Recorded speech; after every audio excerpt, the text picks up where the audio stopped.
यदि आपकी सुबह सही विचार से शुरू हो जाए तो पूरा दिन आपसे लड़ता नहीं, आपके साथ चलने लगता है। और यदि सुबह मन भारी हो तो बिना कारण दिन भी बोझ बन जाता है। इसीलिए शास्त्र कहते हैं सुबह का पहला विचार पूरे दिन की दिशा तय करता है। और भगवत गीता केवल ग्रंथ नहीं है, यह सुबह को सही करने की कला है। पहला विचार, गीता कहती है तुम्हारा अधिकार केवल कर्म पर है, फल पर नहीं। लेकिन मनुष्य कर्म करने से पहले ही फल की चिंता करने लगता है, और यही चिंता कर्म को कमजोर कर देती है।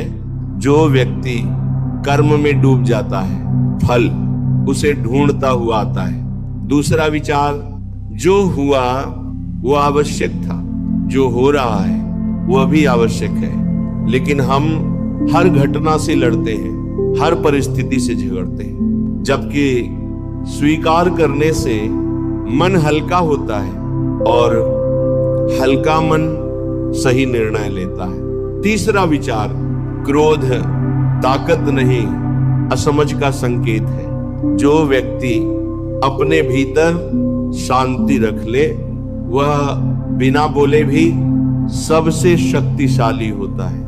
गीता कहती है क्रोध से विवेक नष्ट होता है, और विवेक नष्ट हुआ तो पतन निश्चित है। चौथा विचार, जो मिला है उसका अहंकार मत करो, और जो नहीं मिला उसका शोक मत करो, क्योंकि जो आया है वह जाएगा, और जो गया है वह रूप बदलकर फिर आएगा। पांचवा विचार, मनुष्य जिससे डरता है वो उसे बांध लेता है, और जिससे प्रेम करता है वह उसे मुक्त कर देता है। इसलिए डर छोड़ना और विश्वास करना ही सच्ची भक्ति है। छठा विचार, जो आज तुम्हारे पास है वह स्थायी नहीं, और जो स्थायी है वह तुम्हारा नहीं। ये समझ मन को शांत कर देती है, क्योंकि अस्थाई को पकड़ना और स्थायी को भूल जाना ही दुख का कारण है। सातवां विचार, किसी का अपमान तुम्हें छोटा नहीं करता, लेकिन उसका भार ढोते रहना तुम्हें कमजोर जरूर कर देता है। गीता कहती है अपमान को मन से गिरा दो, अपने मूल्य से नहीं। आठवां विचार, मन तुम्हारा मित्र भी है और शत्रु भी। जो मन को जीत ले वो संसार को जीत लेता है, और जो मन से हार गया वह सब पाकर भी खाली रह जाता है। नौवां विचार, जो दूसरों को दोष देता है वह स्वयं अंधकार में रहता है, और जो स्वयं को सुधार लेता है उसके लिए दुनिया बदलने लगती है। 10वां विचार, अकेलापन कमजोरी नहीं, कई बार ये तैयारी का समय होता है।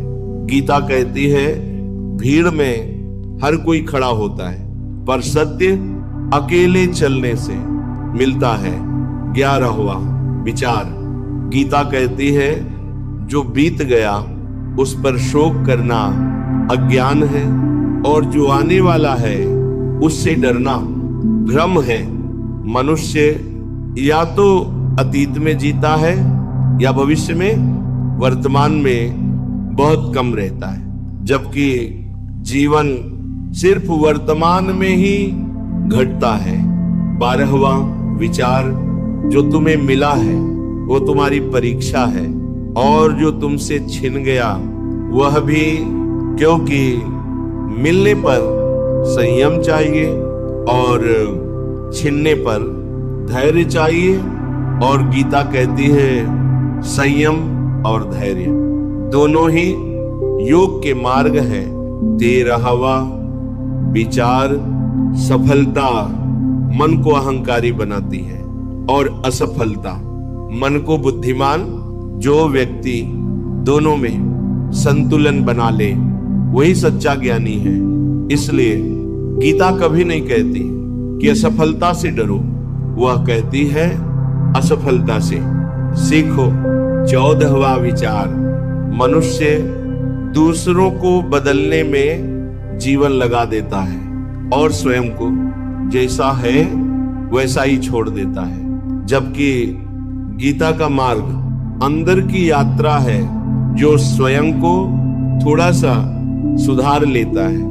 उसके लिए संसार अपने आप बदलने लगता है।